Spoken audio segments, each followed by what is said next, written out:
അത് പഠിക്കുന്നവർക്ക് കൂടുതൽ കാര്യങ്ങൾ മനസ്സിലാകും.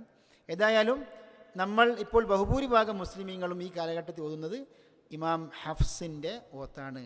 നിങ്ങളോട് ചോദിക്കുകയാണ്, നിങ്ങൾ ഓതുന്ന പാരായണ രീതി ഏത് പണ്ഡിതനേക്ക് ചേർക്കപ്പെട്ടതാണ്? ഇമാം ഹഫ്സ് അൻ ആസിം. ഇമാം ഹഫ്സിൻ്റെ ഓത്ത് പ്രകാരമാണ് നമ്മളിപ്പോൾ ഖുർആൻ പാരായണം ചെയ്യുന്നത്. നിങ്ങൾ ലിബിയയിലേക്ക്, തൂനിസിലേക്ക്, അൽജീരിയയിലേക്ക് പോയാൽ നമ്മുടെ ഓത്തല്ല അവിടെ കേൾക്കാറുള്ളത്. ലിബിയയിൽ ഓതുന്നത് ഖാലൂൻ്റെ റിവായത്ത് പ്രകാരമാണ്. ഇമാം ഖാലൂൻ്റെ റിവായത്ത്. അവിടെ മലിക്കിനെ കേൾക്കുള്ളൂ, മാലിക്കി കേൾക്കില്ല.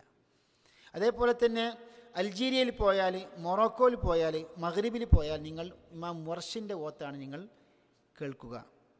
അപ്പോൾ നിങ്ങൾ പ്രയാസപ്പെടേണ്ട, അതെല്ലാം സഹിഹായ ഖിറാത്തുകളാണ്. പക്ഷേ അത് അറിഞ്ഞവർ ചെല്ലണം. അറിയാത്ത ഏതോ മനുഷ്യൻ എന്തൊക്കെ ചൊല്ലുന്നുണ്ട്, അതെല്ലാം സഹിഹായ റിവായത്താണ്, നമ്മൾ കരുതേണ്ട ആവശ്യമില്ല. ഏതായാലും ഇതാണ് ഇതിൻ്റെ ചോദ്യത്തിൻ്റെ ഒരു ചെറിയ ഒരു ഭാഗം.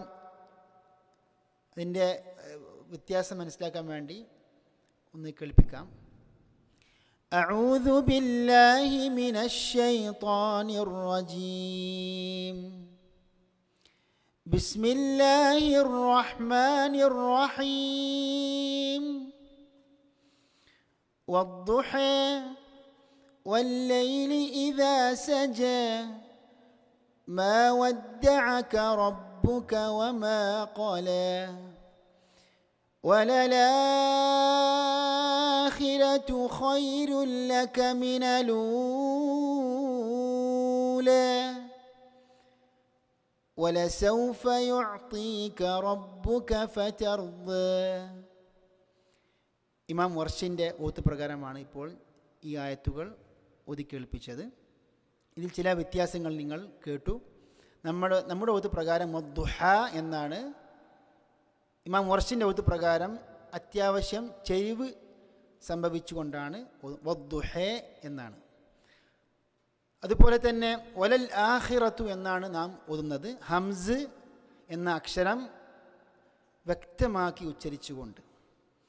ഇമാം വർഷിൻ്റെ ഓത്ത് പ്രകാരം ഹംസിനെ എടുത്തു കളഞ്ഞുകൊണ്ട് വലലാഖിറത്തു.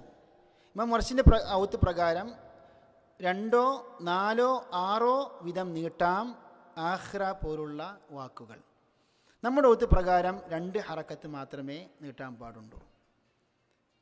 അതുപോലെ തന്നെ വലൽ ആഖിറത്തു എന്ന വാക്കിലുള്ള റാ അവിടെ തഫ്ഹീം ചെയ്ത് കനപ്പിച്ചുകൊണ്ടാണ് നമ്മുടെ ഓത്തിൽ പാരായണം ചെയ്യേണ്ടത്. ഇമാം വർഷിൻ്റെ ഓത്ത് പ്രകാരം റായിന് മുമ്പ് കസ്റുണ്ടെങ്കിൽ അതിന് തർക്കീക്ക് കൊടുത്ത് കനം കുറച്ചുകൊണ്ടാണ് ഓതേണ്ടത്. അങ്ങനെ പല വ്യത്യാസങ്ങളും ഈ വിഷയത്തിലുണ്ട്. അപ്പോൾ ഏതായാലും ഈ വിഷയത്തിൽ നിങ്ങൾക്ക് കൂടുതൽ താല്പര്യമുണ്ടെങ്കിൽ നിങ്ങൾ നെറ്റിലൂടെ പോവുകയാണെങ്കിൽ വ്യത്യസ്ത ഖിറാത്തുകൾ നിങ്ങൾക്ക് കേൾക്കാൻ സാധിക്കും. വ്യത്യസ്ത ഖിറാത്ത് എന്ന് പറയുമ്പോൾ ചിലർ ധരിച്ചിട്ടുള്ളത് ഈ ഈണത്തിലുള്ള ശബ്ദത്തിലുള്ള വ്യത്യാസമാണ്. അതല്ല, ഇവിടെ വാക്കുകളും അക്ഷരങ്ങളും തമ്മിലുള്ള ചില മാറ്റങ്ങളാണ്. ആ മാറ്റങ്ങൾ അത്ഭുതം എന്ന് വെച്ചാൽ ഖുർആനിൽ പറഞ്ഞല്ലോ, അള്ളാഹുവിങ്കൽ നിന്ന് അല്ലായിരുന്നുവെങ്കിൽ ഒരു പക്ഷേ ഖുർആൻ അതിൽ ധാരാളം ഇഖ്തിലാഫൻ കസീറ, ധാരാളം വൈരുദ്ധ്യങ്ങൾ, വ്യത്യാസങ്ങൾ അതിൽ അവർ കണ്ടിരുന്നേനെ. അള്ളാഹുവിങ്കൽ നിന്നുള്ള ഈ മുഅ്ജിസത്തായ വചനങ്ങളായതുകൊണ്ട് തന്നെ ഇത്രയും വ്യത്യാസമുള്ള, അഥവാ ഏകദേശം 20 റിവായത്തുകളിലൂടെ ഖുർആൻ പാരായണം ചെയ്യപ്പെടുന്നുണ്ട്. എന്നിട്ടും അവ തമ്മിൽ യാതൊരു വൈരുദ്ധ്യം ഇല്ല എന്നാണ്. മലിക് യൗമിദ്ദീൻ, മാലിക് യൗമിദ്ദീൻ, പ്രതിഫല ദിനത്തിൻ്റെ ഉടമസ്ഥൻ എന്ന് പറഞ്ഞാലും രാജാവ് എന്ന് പറഞ്ഞാലും രണ്ടും അള്ളാഹുവാണ്. അപ്പം അവ തമ്മിൽ വൈവിധ്യമുണ്ട്, എന്തില്ല? വൈരുദ്ധ്യമില്ല. അതാണ് അള്ളാഹു സുബ്ഹാനഹു വ തആല പറഞ്ഞ അതിൽ യാതൊരു വൈരുദ്ധ്യം അവർക്ക് കാണാൻ സാധിക്കില്ല എന്ന് പറഞ്ഞപ്പോൾ, ഇതുവരെ ഏറ്റവും കൂടുതൽ അറബി ഭാഷയിൽ